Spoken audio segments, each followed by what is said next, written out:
102,3 Rase FM Keep Bandung Beautiful. Selamat malam teman Rase, kembali bersama saya di Semangat Selasa Malam Hangat bersama Hira S Cafe. Saya udah ditemani sama seorang perempuan yang luar biasa banget. Beliau multi talenta banget deh. Beliau seorang penulis, editor dan juga konten kreator. Halo Mbak Jia. Halo, selamat malam. Malam. Di sini ada Mbak Jia Effendi. Mbak Jia ini penulis, editor dan juga konten kreator dan sudah menulis dari lama banget ya Mbak ya? Lumayan lama lah ya. Mbak Jia, thank you banget loh Mbak udah mau datang ke studionya Rase. Apa kabar nih Mbak? Alhamdulillah baik. Kita pengen ngobrol-ngobrol banyak nih sama Mbak Jia. Dan terakhir aku dengar Mbak Jia sekarang mengajar untuk penulis berarti ya? Iya benar-benar. Jadi udah lebih levelnya udah lebih jadi trainer lagi gitu ya. Udah bukan hanya sekedar menulis tapi juga mengajar untuk para penulis. Benar. Mbak Jia, aku pengen ngobrol mengenai dunia penulisan nih. Jadi kita beberapa minggu terakhir nih udah banyak membahas dengan beberapa penulis nih. Nah sekarang malam ini kesempatannya Mbak Jia nih gitu ya. Kita pengen ngobrol Mbak Jia tuh gimana sih awal muasalnya tuh Mbak menjadi berkarir sebagai penulis gitu. Awalnya karena seneng baca sih ya. Jadi seneng baca. Di rumah itu walaupun kayak kami nggak punya uang buat beli buku di saat itu, tapi selalu ada buku di rumah gitu. Jadi kalau lagi makan, lagi apa kayak nggak bisa gitu kalau nggak ada buku gitu. Jadi awalnya dengan membaca buku. Nah terus kayaknya waktu mulai SMP saya mulai nulis cerita pendek. SMP gitu. tuh. Jadi dulu tuh kan, aduh jadul banget. Zaman dulu nggak ada handphone sih ya Mbak ya, jadi buku itu penting ya. Bener. Buku itu penting gitu waktu kan. saya SMP beneran nggak ada handphone. Jadi dulu itu suka baca majalah kan, terus di majalah-majalah itu kan suka ada cerpen gitu. Terus karena orang tua saya kebetulan penulis, saya tahu. Jadi ini sudah turun temurun berarti ya Mbak ya, maksudnya mengerti tentang dunia penulisan itu mungkin dari orang tua juga ya. Jadi memang sudah terekspos dengan dunia penulisan ya Mbak ya. Jadi karena udah tahu nulis di media itu bakal dapat uang, ayolah mulai nulis gitu. Jadi motivasinya uang atau motivasinya nulis nih Mbak? Itu kayak dorongan yang memang udah ada dari kecil gitu. Tetapi ketika masih kecil udah bisa menghasilkan uang, menyenangkan sekali gitu. Tapi itu SMP ya mulai nulis gitu. Tapi habis berapa banyak Mbak nulis waktu SMP itu? Cuma satu kali kah? Habis itu kayak jeda ya, lama? nulis terus. Oh jadi terus gitu, tuh jadi ketagihan. Tapi nggak ada tuh yang dimuat, jadi kirim tapi nggak ada satupun yang dimuat gitu sampai SMP tuh. SMP tapi sampai pantang menyerah ya enggak lah. karena di zaman dulu itu nggak kayak sekarang kan kita posting bisa langsung dibaca, bisa langsung dapat uang, bisa langsung dibaca lah. Platformnya udah beda, udah lebih banyak ya. Dulu tuh saya harus nunggu kayak 6 bulan gitu baru dapat kabar gitu, kadang-kadang nggak ada jawaban sama sekali. Nah akhirnya di tahun 99 tuh kelas 2 SMA, kelas 2 apa kelas 3 SMA lah, itu ada satu cerpenku yang dimuat. Jadi tunggu Mbak, kita mulai dari SMP itu terus nulis tapi nggak ada yang dimuat. Nggak ada, emang nggak semuanya dikirim sih karena nggak semuanya bagus. Iya, tapi terus ya berarti kan nggak patah semangat gitu kan, masih terus diulang lagi. Karena nggak punya pembanding ya? Dulu nggak ada internet, nggak ada pembanding gitu. Kalau sekarang paling baca aja dari majalah kali ya kita dulu ya. Kalau sekarang tuh kayak si ini udah dapat kontrak nih, si ini udah pembacanya berapa juta nih, kayak ada mental dulu nggak ada kayak jadi gitu. Kita nggak tahu juga ya persaingan ya udah gitu, kirim aja gitu, mau diterima mau enggak ya udah gitu. Jadi kayak gitu sih dulu awalnya. Jadi berawal dari SMP, waktu itu kelas 1 atau kelas 2 waktu SMP tuh mulai menulis Mbak? Dulu nulis nggak pernah dikirim ke majalah tapi dibaca temen-temen. Awalnya nulis puisi karena dulu waktu kecil kayak umur 5-6 tahunan aku tuh disuruh sama orang tuaku buat ikutan lomba-lomba baca puisi gitu. Jadi dulu tuh kayak udah biasa gitu baca puisi di Rumetang Siang gitu. Kayak gitulah gitu. Jadi udah biasa sama puisi, tapi mulai nulis bener-bener nulis tuh ya SMP sih ya bisa dibilang gitu. Masih kalau zaman dulu kan kita sangat-sangat ini ya, puisi itu sesuatu yang luar biasa banget ya nggak sih Mbak gitu. Ikutan lomba puisi, ikutan menulis cerpen kan karena dulu kita nggak punya handphone ya, maksudnya belum ada zamannya handphone kan gitu.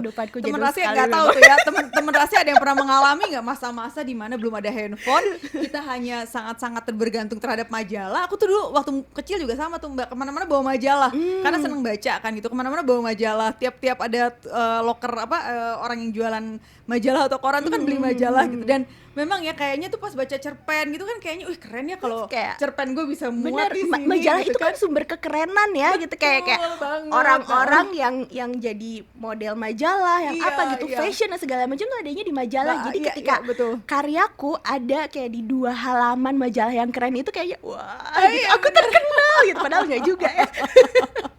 Bener banget Mbak, wah seru banget Mbak Jia. Jadi mulai menulis itu dari SMP, tapi akhirnya mulai ditayangkan di majalah itu SMA. Pas SMA ya. Jadi intinya jangan pantang menyerah. Mbak tadi kan udah cerita ya mengenai Mbak mulai menulis dari kelas SMP ya, dari SMP mulai tayang di majalah SMA gitu kan ya. Nah sekarang nih kan kalau aku lihat nih Mbak Jia itu penulis juga, editor juga, konten kreator juga.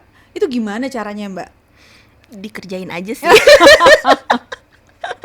dikerjain aja sih Mbak. Cuman nih aku ya tantangan terbesar yang pengen aku tanyain ya, pada saat kita menulis nih ya, kebiasaan nih dari dulu nih, aku pengen banget dari dulu, seneng banget pengen nulis gitu. Tapi setelah 1-2 halaman tuh kayaknya udah yang udah mati gaya gitu, kayak idenya abis lah, males lah. Nah itu gimana sih caranya mengovercome itu Mbak? Jadi mulai dengan motivasi awal. Jadi apa sih yang pengen kita sampaikan kepada pembaca gitu. Kita pengen ngasih pesan apa sih ke pembaca gitu. Terus udah gitu dari situ mungkin kita pikirin endingnya dulu. Jadi ketika kita tahu endingnya, kita mundur nih dikit-dikit dari ending ini, sebelumnya apa sih yang terjadi, sampai akhirnya ke awalnya. Jadi kita pikirin bisa jadi dari endingnya dulu. Tapi sekarang itu sebenarnya ada beberapa teknik agar kita bisa menyelesaikan naskah. Salah satunya adalah dengan bikin outline. Jadi outline itu kayak kalau dulu waktu sekolah mungkin namanya kerangka karangan ya. Oh iya. Nah, kalau kita zaman dulu kan masih disuruh ngarang ya. Anak sekarang masih ada nggak sih yang disuruh ngarang itu masih juga ya? Sih. Saya kemarin lihat di Instagram ada teman saya yang ngasih lihat tulisan anaknya ya. Kelas 2 SD. Luar biasa. Jadi kita bisa dengan membuat outline dulu atau kayak rancangan. Kita bikin karakternya kayak gimana sih? Ini kalau fiksi ya. Karakternya kayak gimana sih gitu? Plotnya kayak gimana? Mau diceritain dari siapa gitu? Dari karakter mana? Dari point of view-nya siapa gitu ya? Point of view-nya siapa, terus mau di mana nih settingnya gitu. Jadi ketika kita udah tahu semua itu, kita kayak udah punya rancangan, udah punya bangunannya, kayak nggak ada alasan gitu buat males gitu, karena kita udah punya semua bahannya gitu, kayak gitu sih. Tapi intinya memulai dan menyelesaikan. Nah, ya. Menyelesaikannya ini part yang susah, mulainya gampang sih, ya nggak sih? Ya, gitu jadi sekarang tuh kan kerjaan saya tuh nemenin para penulis, baik yang baru pertama banget nulis sampai yang udah lama-lama untuk menyelesaikan naskahnya gitu. Jadi mereka datang ke saya cerita, aku tuh punya cerita nih, ceritanya gini. Enaknya dikembangin kayak gimana? Nah, itu tuh yang saya bantuin, yang saya kerjain sekarang. Jadi Mbak Jia itu seperti mentor ya, semacam mentor juga buat mereka ya. Jadi untuk teman-teman Rase yang sedang menulis tapi terus stuck, misalkan banyak tuh ya Mbak ya, mungkin ya pasti ya pada saat kita menulis kita stuck, kita bisa ya misalnya maksudnya ngajak diskusi Mbak Jia untuk Mbak, aku udah nulis nih 2 halaman doang, kayaknya kalau aku tuh kayaknya 2 halaman udah paling mentok deh gitu ya. Aku udah nulis 2 halaman gimana ya gitu. Jadi mungkin lebih untuk dimotivasi dan diarahkan kembali gitu ya. Biasanya mentok itu karena kita nggak tahu mau menyampaikan apa gitu. Jadi kalau kita udah tahu mau nulis apa, kita bisa lebih lancar lah ya gitu. Jadi teman-teman penulis ini rata-rata mereka menyelesaikan novelnya di 4-5 bulan sampai 6 bulanan gitu, dan tebel-tebel loh sampai 70.000 kata. 70.000 kata tuh kalau jadi berapa halaman tuh Mbak? Tuh jadi kayak 300-an. 300 halaman. Sekarang penulis-penulis sekarang tuh pada panjang-panjang sih napasnya gitu, kayak banyak yang ingin mereka sampaikan, makanya jadi tebal-tebal. Luar biasa ya, menulis berapa tadi 70.000 kata? Itu lumayan banget ya. Aku kayaknya dulu zaman-zaman disuruh kerjain essay berapa saya juga tidak ribu. bisa sampai 70.000. Luar biasa kayak itu. Aduh, berat banget hidup. Kayaknya udah Kayak bener-bener kerja nggak keras kuat banget. ya. Tapi memang menulis itu kerja keras sih. Jadi bukan cuma modal berhayal. Nggak bisa hanya ngehayal gitu karena harus mengeluarkan semua itu dalam bentuk tulisan dari penyampaiannya, Benar, kata-katanya, pemilihan benar, kata-kata itu luar biasa sekali Dan ya. jangan lupa harus riset karena fiksi yang baik itu fiksi yang masuk akal. Jadi nggak yang dengan full hayalan, tapi kan justru itulah disebut fiksi Mbak, penuh hayalan aja gitu kan, nggak harus sesuai dengan kenyataan kan Mbak. Iya, tapi harus masuk akal karena pembaca itu orang-orang yang pintar, yang cerdas gitu. Jadi ketika mereka melihat sesuatu, kok ini gini sih di dalam kehidupan nyata nggak kayak gini, ini nggak masuk akal, sesuai logika nggak nih mungkin gitu nggak ya. sesuai logika, makanya ya tetap harus masuk akal gitu. Luar biasa banget teman Rase. Tadi salah satu tips nih ya dari Mbak Jia nih yang aku suka banget adalah begin with the end of mind. Gitu ya Mbak ya, berarti ya Mbak Jia nih karyanya banyak banget, terus udah gitu diundang ke banyak banget seminar, terus udah gitu kelas-kelasnya juga banyak banget. Itu luar biasa banget. Boleh nggak Mbak dijelaskan, diceritakan karya-karya Mbak Jia dari awal sampai dengan sekarang tuh ada berapa banyak sih Mbak? Wah Banyak, itu nggak bisa habis durasi, di-mention kayaknya. Bisa habis durasi. Nggak apa-apa Mbak, jadi Mbak aja yang ngomong, aku dengerin aja. Tiba-tiba selesai. Yang paling baru aja ya. Yang paling baru saya baru bikin kelas. Jadi kelasnya bentuknya video gitu. Ini kelas tentang bagaimana menjadi editor, belajar menjadi editor. Jadi teman-teman yang mengikuti kelas ini bisa mengetahui bagaimana cara memilih naskah yang bagus gitu. Jadi yang bisa dibaca lebih banyak orang gitu. Jadi itu cara juga memilih naskah yang bagus. memilih naskah yang memilih bagus atau membuat Mbak? Memilih, karena kan jadi editor. Oh, untuk menjadi editor. Betul. Dari memilih udah gitu menyunting naskah yang baik. Menyunting itu yang tadinya misalnya ceritanya banyak bolongnya, nggak masuk akal, gimana sih caranya biar semua itu nggak ada dan keluar ke pasaran dalam keadaan hampir sempurna. Karena nggak mungkin ya kalau sempurna. Iya, sempurna hanya milik Allah. Hampir sempurna gitu. Betul, Tapi paling nggak memuaskan lah ya, bukan sempurna, memuaskan baik buat penulisnya, buat kita sebagai editornya, dan juga memuaskan buat pembaca. Sama mungkin yang terbaru sih bantuin menyunting naskahnya Dewi Lestari di Lestari yang judulnya Rapi Jali. Jadi saya megang 3 buku Rapi Jali, nyunting naskahnya gitu dari tahun 2021 awal sampai akhir gitu. Jadi memang kalau untuk penulis itu saat dia menulis memang harus masuk ke editor ya Mbak ya, sebelum betul banget. Jadi nggak bisa tulisan kita tuh mentah aja gitu kita ini enggak ya. Tetap harus ada QC-nya lah ya, gitu ya kurang lebih ya. Betul. Kadang-kadang QC-nya tuh parah sih.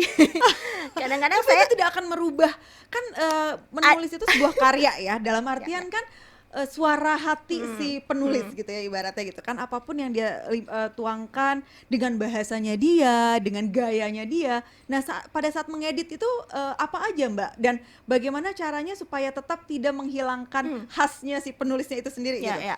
Jadi ada yang namanya developmental editing, itu konten. Jadi apakah ini karakternya benar gitu, apakah dia berkembang atau enggak, POV-nya benar atau enggak gitu, ada yang bocor atau enggak, dan itu konten.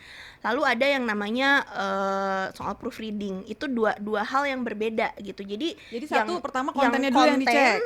Yang konten ini kayak butuh kemampuan yang sangat ini karena sulit gitu, jadi si editor ini harus tahu cerita yang baik tuh seperti apa gitu. Nah dari situ editor akan ngasih kayak catatan-catatan, nah ini nih bagian ini tuh begini-begini, sebaiknya begini-begini gitu. Jadi memberi saran-saran, tetapi sebenarnya editor tuh tidak boleh mengubah yang tadi kata Mbak bilang auranya si penulis itu ya gitu, karena kan ada kekhasan khusus benar. ya. Nah tapi tadi balik lagi yang soal ke QC, ada yang sampai parah banget karena ada beberapa naskah yang bisa sampai tulis ulang. Oke. Tulis ulang yang menulis ya pasti penulis atau editor? Penulisnya dong. Tetap editor tuh hanya memberikan komentar aja memberikan gitu ya. Komentar dan saran gitu. Jadi biasanya kayak saya bakal balikin lagi ke penulis, menurutmu kalau ini begini-begini masuk akal nggak? Ntar dia mikir sendiri, oh iya kalau kayak gini tuh nggak masuk akal, harusnya begini. Jadi misalnya contohnya tokohnya ini orang Indonesia asli gitu ya, misalnya dia orang Sunda, tapi penulis ini menceritakan dia matanya biru dan rambutnya pirang gitu ya? Tanpa di bleaching, tanpa ke salon gitu. Itu kan nggak masuk akal gitu. Terus bisa aja Mbak kan mungkin udah turunan keberapa memang. gitu kan ya. Memang. Nah pada saat itu saya akan nanya, menurut kamu ini masuk akal nggak? Gimana nih caranya biar kamu, kalau kamu ingin mempertahankan mata biru dan rambut pirang ini di dalam cerita tetapi tetap masuk akal, kamu harus memasukkan sesuatu yang menjelaskan itu gitu, yang bahwa menyokong mungkin itu dari gitu. turunan keberapa gitu kali kan yang Gitu mungkin misalnya ada. gen resesif gitu. Jadi kayak baru-baru keluar di turunan ke-7 yang tiba-tiba dia jadi kayak gitu.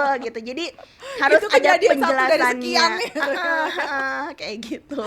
Iya. Seru juga ya. Berarti untuk para penulis kan ya Mbak ya, pada saat kita setelah kita menuliskan cerita atau apapun itu, nanti akan masuk ke editor, dan editorlah yang akan membantu untuk mengarahkan cerita.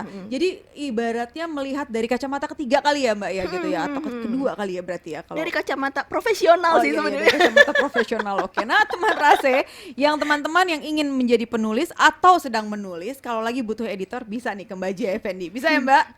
Bisa. Tapi Mbak, aku pengen tanya, sebenarnya karya pertama Mbak itu setelah yang SMA tadi yang ditayangkan itu cerpen berarti ya?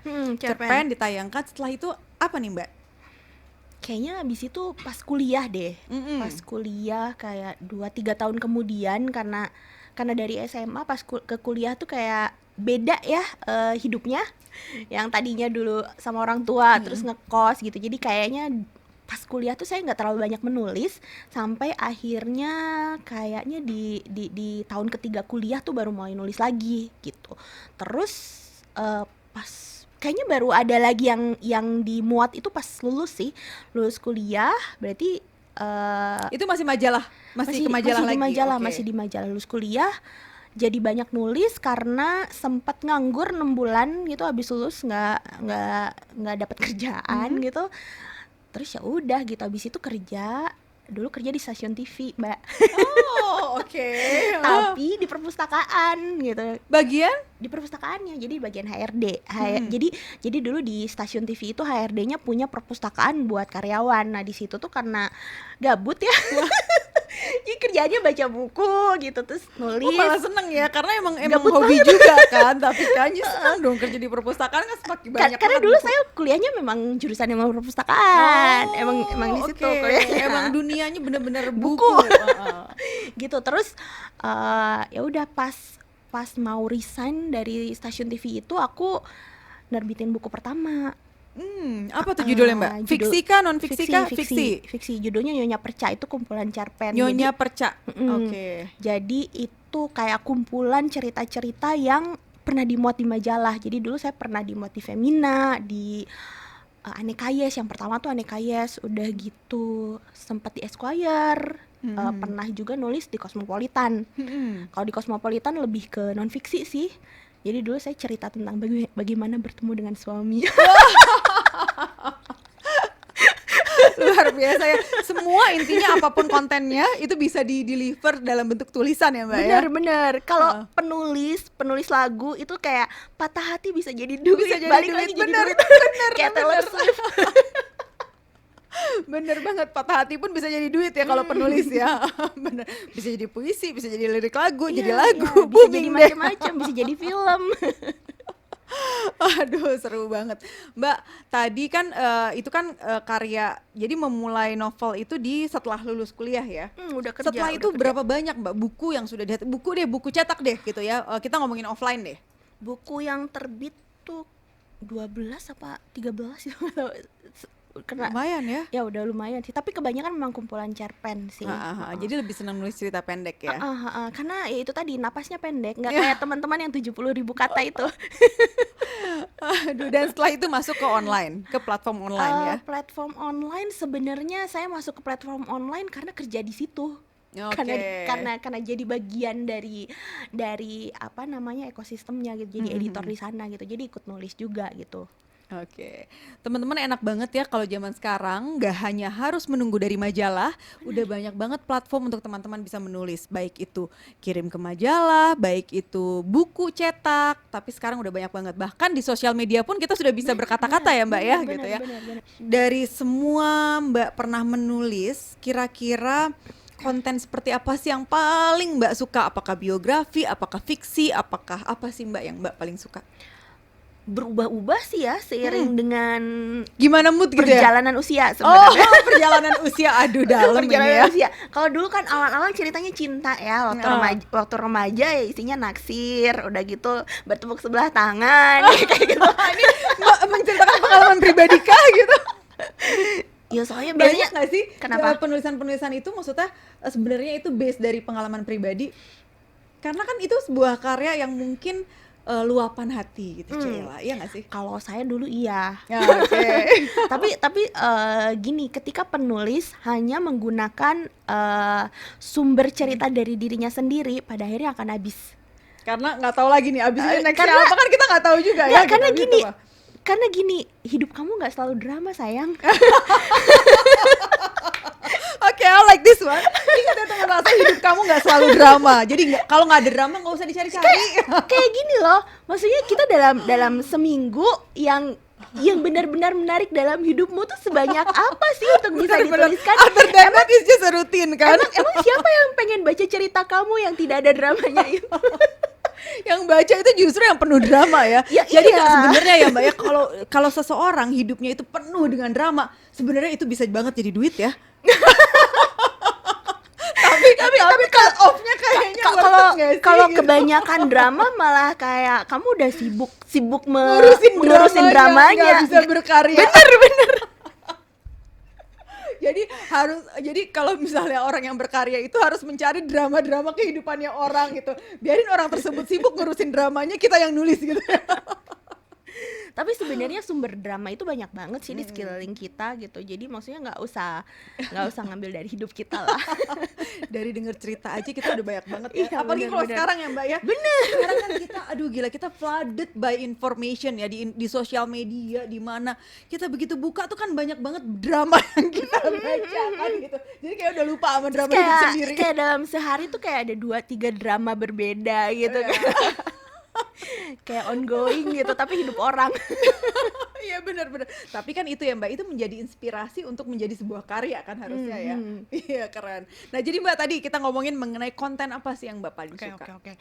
Kalau sekarang saya kalau baca lebih suka non fiksi sekarang gitu. Oke. Kalau dulu tuh kayak bacaannya sukanya fantasi, terus sempat ada satu fase yang sukanya baca thriller doang gitu. Sekarang lagi suka non fiksi soal investasi, keuangan kayak gitu malah sekarang. Ya, berarti mengikuti ini ya usia. Oke. Bener kan, Paham, mengikuti usia ya. Paham Mbak, paham, sesuai dengan kebutuhan hidup ya. Bener. Nah, Mbak Jia, aku kan ngelihat ya di Instagramnya Mbak Jia nih ya, @jia.fnd ya. Iya. @jia.fnd. Di Instagramnya Mbak Jia ini ada satu yang aku tertarik banget, menulis thriller. Boleh diceritain nggak tuh Mbak? Apa sih? Aku baca tuh, wah aku tertarik tuh sebenarnya tuh. Oh, jadi itu salah satu konten yang ku bikin di ada satu platform.